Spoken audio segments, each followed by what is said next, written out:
سارے گھر والوں کے طعنے سہتے ہوئے اور جملے برداشت کرتے ہوئے سعدیہ بیگم نے خود کو ختم کرنے کا کیا فیصلہ، اور وہ جیسے ہی اپنے کمرے کی طرف بڑھتی ہے تو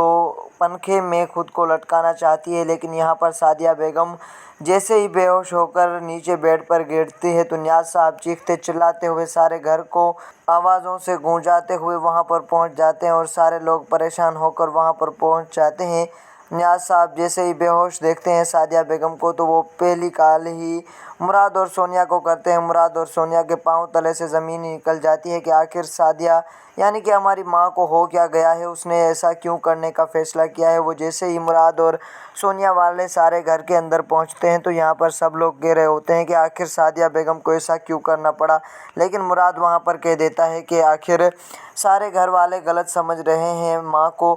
تبھی یہاں پر ایسا یہی باتیں ہمارے سامنے آ رہی ہیں۔ لیکن یہاں پر مریم کہہ دیتی ہے کہ میں بھی معاف کرنے والی ہوں اور میں نے بھی آخر معاف کیا، لیکن سارے لوگ یہاں پر پریشان ہو جاتے ہیں سعدیہ بیگم کو لے کر۔ لیکن سعدیہ بیگم والی بات ابھی چل ہی رہی ہوتی ہے، ہوش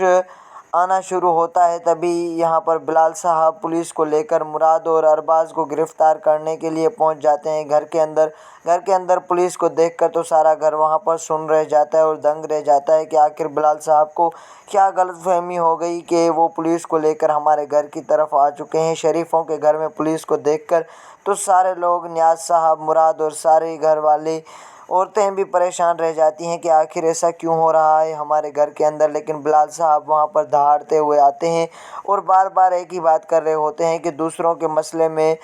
ٹانگ اڑانے والے لوگوں کے ساتھ ایسا ہی ہوتا ہے اور آخر سب ٹانگ تو اڑا لیتے ہیں، لیکن جب اپنی ٹانگ ٹوٹنے کی باری آتی ہے تو سارے لوگ پیچھے ہی ہٹنے کو آ جاتے ہیں۔ یہ باتیں مراد کے منہ پر کہہ دیتا ہے بلال صاحب، لیکن مراد ایسی باتیں سنتے ہوئے کہہ دیتا ہے کہ آخر میں نے ایسا کیا بھی کیا ہے کہ تم پولیس کو لے کر آئے ہو، اور میرے گھر کے اندر پولیس یہ کیسے آ سکتی ہے اور یہ کیسے ہو سکتا ہے کہ ہم شریفوں کے گھر میں پولیس کو لا کر ہمارے اوپر یہ کون سی باتیں تم ظاہر کرنا چاہتے ہو بلال صاحب۔ تو بلال صاحب مراد کو کہہ دیتا ہے کہ آخر تمہارے اوپر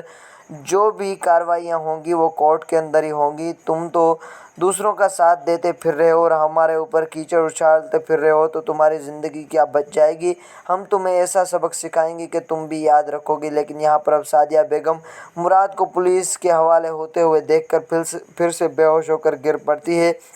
لیکن نیاز صاحب یہاں پر سعدیہ کو سنبھالنے کی کوشش کرتا ہے اور کہتا ہے کہ ایسا نہ کرو، یہ کوئی مسئلہ نہیں ہے، ہمارا بیٹا کچھ بھی نہیں کر سکتا ہے، مراد بے گناہ ہے، مراد جلد ہی گھر کی طرف آ جائے گا، لیکن سعدیہ بیگم تم خود کو سنبھالو۔ لیکن یہاں پر سونیا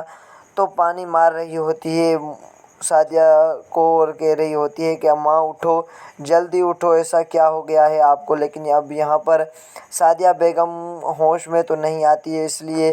نیاز صاحب کہہ دیتے ہیں کہ اسے ہاسپٹل لے کر جانا پڑے گا اور یہ ہاسپٹل میں ہی ٹھیک ہوں گی، اس نے زیادہ گلٹ سوچ رکھا ہے اور یہ پریشان ہے اور آخر یہ زندگی کی تلخیوں کو سہتے ہوئے اس حال پر پہنچی ہے کہ آخر کچھ بھی سہن نہیں کر پا رہی ہے اور اپنی زندگی کو تباہ کرنے کا سوچ رکھا ہے۔ یہ تو آج خودکشی کرنے والی تھی، اگر میں وقت پر نہ آتا تو یہ بالکل ہی خودکشی کر دیتی اور خود کو ہمیشہ کے لیے ختم کر دیتی۔